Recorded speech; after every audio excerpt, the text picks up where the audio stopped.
So let's dive into this really cool idea today. What's the difference between a story that's just static, kind of like a blueprint, and one that's actually a living, breathing part of our world?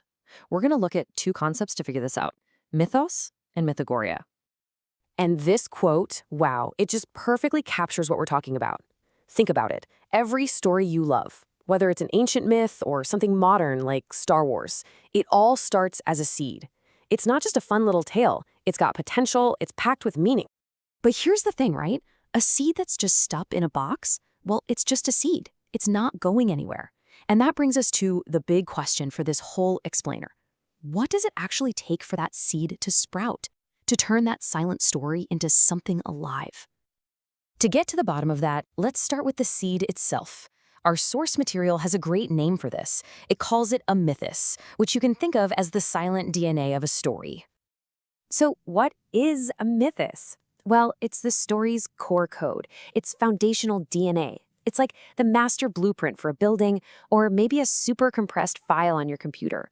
All the essential information is there, but it's kind of locked away, just waiting to be unpacked. So, what are the telltale signs of a mythos? Well, for one, it's archetypal, like the classic hero's journey that we see everywhere. It's also super compressed, symbolic. And here's the key: it's silent and unchanging. It's the pure original essence of the story, just waiting for a spark. Okay, so that's the silent seed. But now, this is where things get really interesting. If mythos is the seed, then mythagoria is what happens when that seed gets planted out in the wild. This is where the story actually starts to breathe. Now, the key word here, you got to catch this, is agora, the old Greek word for the public square, the marketplace of ideas. Mythagoria isn't a thing, it's a process. It's taking that Star Wars mythothesis and having people debate it, remix it, make fan theories, even parodies. It's the myth in motion. I love this next quote because it just nails the relationship between the two.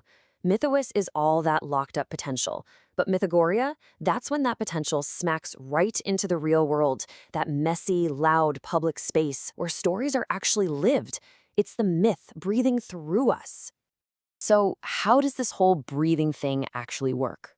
Well, it starts when that core story, that mythos, is shared. Then, as you can see, it gets pulled apart, questioned, remixed, put back together in totally new ways. And that process transforms it, creating new versions that ripple out and start to actively shape our culture as a living, evolving idea. So you might be thinking it's one versus the other, right? Mythos or mythagoria. But that's not it at all. The real power, the magic, happens when they work together. You need both the deep roots and the wide open sky.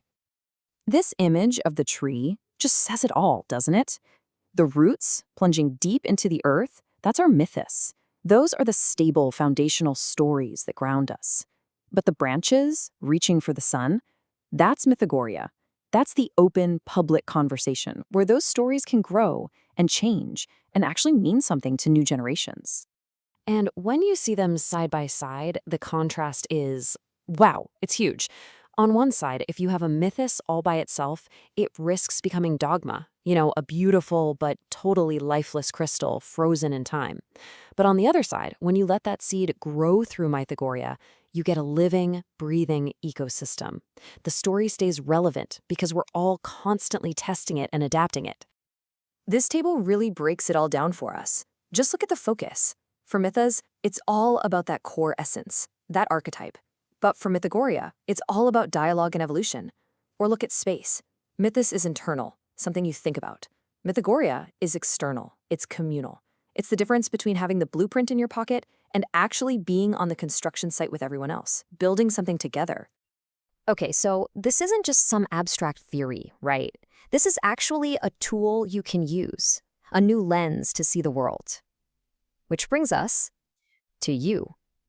It's your turn.